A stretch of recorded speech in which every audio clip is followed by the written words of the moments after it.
President Ramatar opens Berbice Expo. President calls for greater support from workers in the sugar industry, and head of state bids farewell to German ambassador. We'll have the details of these and other presidential activities in this week's edition of The Diary for the period July 19 to 26. I'm Vindy Tumeshwar. President Donald Ramatar was delighted by the opportunity to interact with champion workers of the Guyana Sugar Corporation, who were honored at a recent ceremony at the Guyana International Conference Center. In his address to the workers, the president called for heroism in labor and management to return the industry to profitability. The Guyana Sugar Corporation, at its honor roll ceremony, recognized the exemplary performance of 26 workers from the various estates across the country, bestowing them with the title Champion Workers of the Year. The awardees hail from Skeldon, Albion, Rosehall, Blairmont, Enmore, LBI, Wales, and Iflot Sugar Estates and the Demerara Sugar Terminal. It was Gaisuko and sugar that produced the early managers in our country that went to other areas and other sectors to work, technical staff that was vitally needed. Most of them had their origins in the sugar industry. President Ramatar said that while the sugar industry continues to be one of the most important industries in terms of contribution towards other sectors of the economy, it is no secret that the industry has been experiencing difficulties as a result of a number of factors. He added that the fundamental problem is the need for restructuring. The need for restructuring is extremely important. You know that part of the problem, I have said so publicly before, is that some of the agreements that were reached in the past by sugar-producing countries in the former colonies are not now being honored anymore. The head of state called for a greater appreciation of the financial and other difficulties that the industry has been facing, and for better understanding of the direction in which the industry must go in order to return to a state of viability. President Ramatar expressed his pride and confidence in Guyana during an interview with New Zealand journalist Simon Doole, who was at the time covering the Caribbean Premier League games hosted by Guyana at the National Stadium. Expressing pride and confidence in Guyana, President Donald Ramatar told New Zealand journalist Simon Doole that the nation's economy is doing well compared to the rest of the region. The economy is going very, very well compared to what is happening generally. We've taken into consideration the problems we had with the international financial and economic crisis. We have been going over the last 8-9 years at about 5% per annum. We are increasing broadening the base of the economy. Mining is playing a more and more important role. On the issue of rice, he said that while production is going well, the big problem is finding the right market. The president also focused on tourism as one of the areas in which the base of the economy could be broadened. Acknowledging the sector is underdeveloped, he noted that new scope for development could make a major difference in Guyana. A lot of big rivers, islands in the river, very big islands.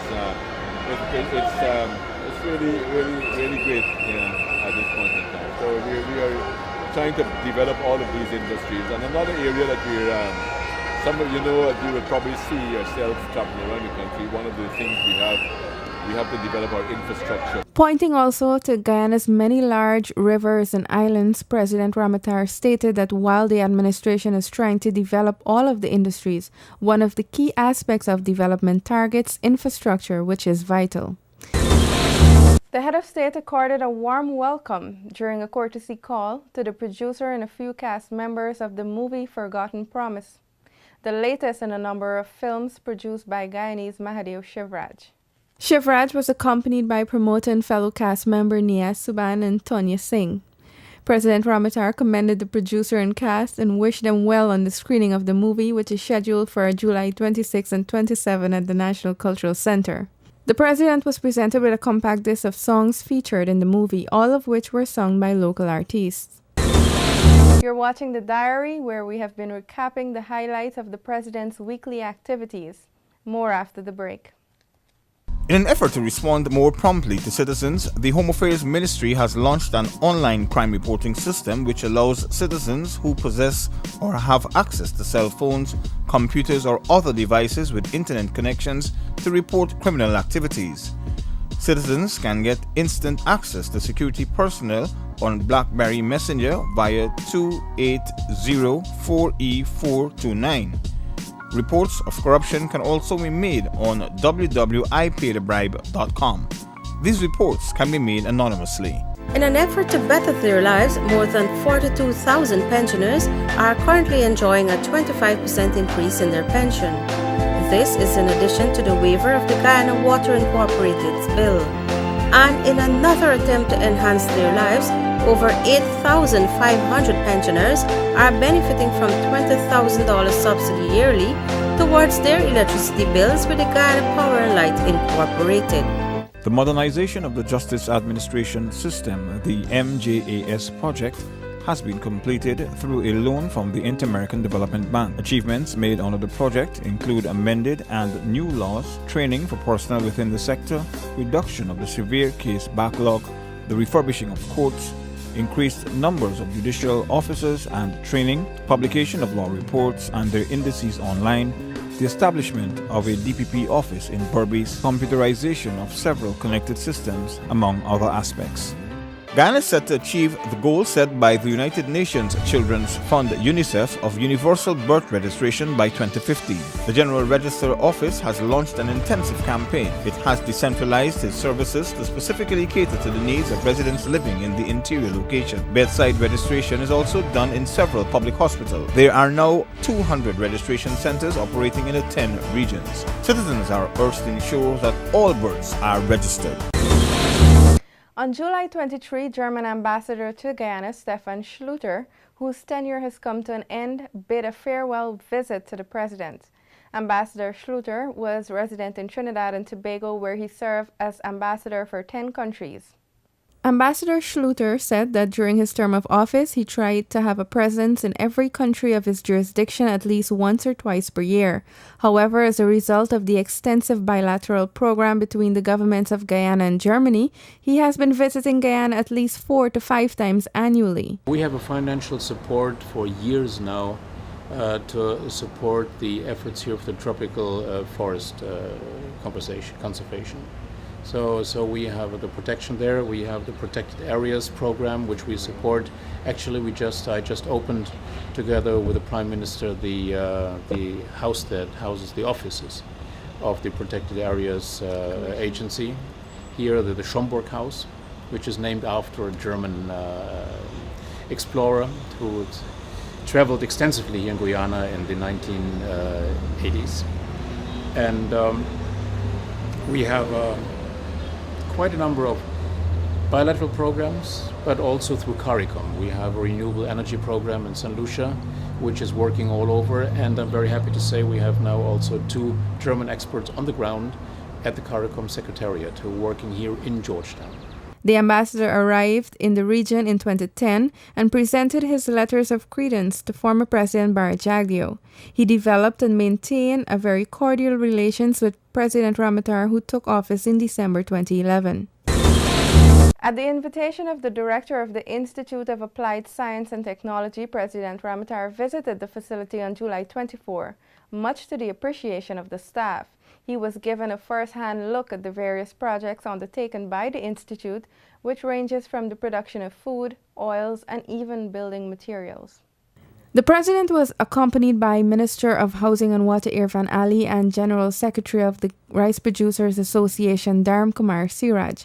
Apart from seeing the impressive work being done by the IASC, the President also had the opportunity to sample some of the breakfast cereals and noodles made from rice. The IAST, which was established in 1977, is an industrial research organization which has as its mandate the development and/or adaptation of appropriate technology for the utilization of Guyana's natural resources. Today, the institution has evolved significantly in terms of scope, equipment, level of research, and innovation, and is now looking at large-scale commercialization.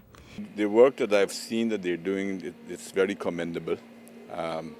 Because you know, in the modern economy today, we need to use a lot of science and technology and used to use more stuff, more of our things that we have. The big challenge of the IAST is to get the private sector involved to see what could be done and to turn a lot of what they're doing here into more commercial type of activity. Then I think we will be getting the full value from what IAST has been envisaged to do. And I think they're doing the job. From what I've seen, I'm happy to see what they have been doing with rice, with bagasse, with waste, and making them into very good products. So the challenge, in my view, is to now make this into commercial type of activities. Meanwhile, Director of the IAST, Dr. Suresh Narain, said the President's visit is going to be a motivating factor for his staff. The last head of state to visit IAST was President Forbes Burnham when I was a young boy.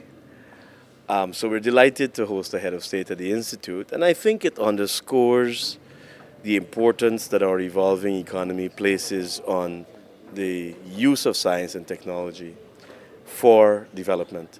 So we're absolutely delighted by the President's presence.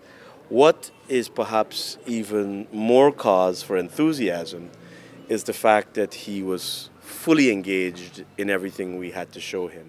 The IAST is working along with the Guyana Rice Development Board on a project called Utilization of Rice-Derived Biomass. The Institute now has to develop a strong marketing strategy. What we're hoping to get out of this visit, obviously, is a sense of urgency renewed in the President's mind of the importance of science and tech. We have for some time been struggling with how to create effective models at commercializing science and technology. And so one of the discussions that have now been catapulted up to the fore is with the President, to whom I report, how can we better employ marketing techniques as well as publicizing what we do in order to begin to move some of the nearer term technologies into the marketplace. More of the diary after this break. Guyana is set to achieve the goal set by the United Nations Children's Fund UNICEF of universal birth registration by 2015. The General Register Office has launched an intensive campaign. It has decentralized its services to specifically cater to the needs of residents living in the interior location. Bedside registration is also done in several public hospitals. There are now 200 registration centers operating in 10 regions. Citizens are urged to ensure that all births are registered. In an effort to respond more promptly to citizens, the Home Affairs Ministry has launched an online crime reporting system which allows citizens who possess or have access to cell phones, computers, or other devices with internet connections to report criminal activities. Citizens can get instant access to security personnel on BlackBerry Messenger via 280-4E429. Reports of corruption can also be made on www.ipaidthebribe.com. These reports can be made anonymously. Guyana as a tourist destination continues to receive international acclaim. The reputable National Geographic Traveler has named Destination Guyana as one of the must-see places in 2014. The renowned magazine said Guyana is the best-kept secret in South America with stunning natural wonders. This year, increased focus will be placed on enhancing the standards within the industry, focusing on tourism products and services, multi-destination itinerary planning, events management, ecotourism, and sustainable principles and guidelines, as well as a grading scheme which will be developed for the industry. Guyana has achieved universal primary education.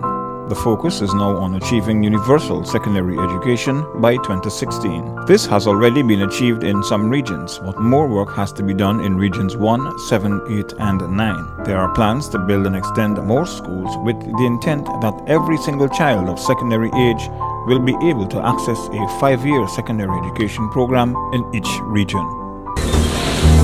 The 10th Berbice Exposition and Trade Fair was declared open by President Ramatar on July 25 at the Albion Sports Complex Grung, Region 6.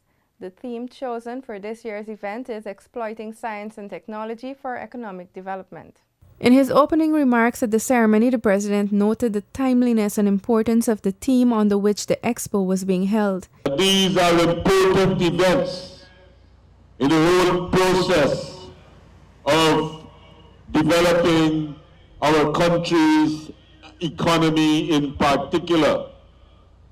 This year, I have noticed that their theme is exploiting science and technology for economic development.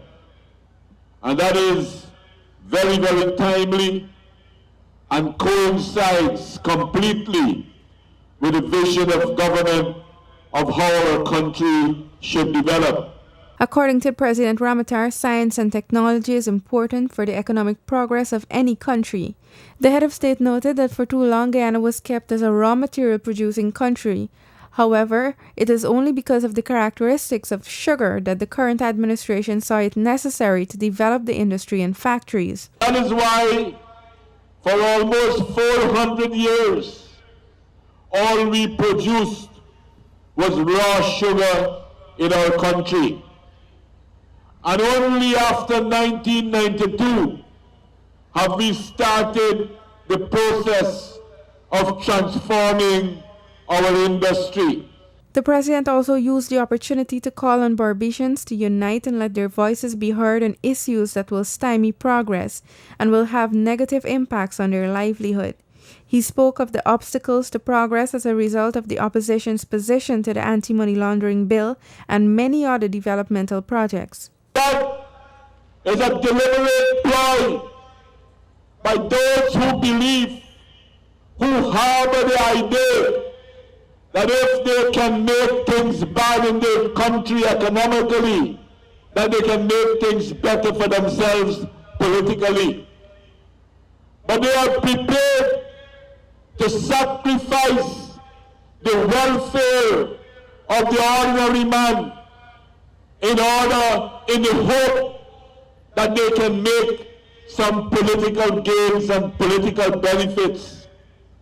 These are the same people who took our country, which was the most developed country in the Caribbean, in 1964, and made it the poorest country in the Western Hemisphere. How else can you explain the opposition to the hydropower at Amaila?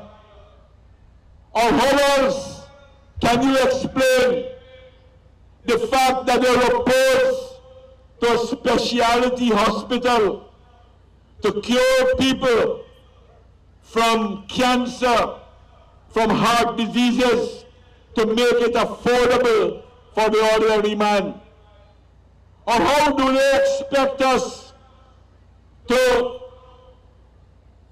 develop our tourist sector, which everyone says that we have great potential in, and oppose a new airport at the new Cheddi Jagan airport, or oppose the building of a Marriott, the first five-star hotel that we will have in this country?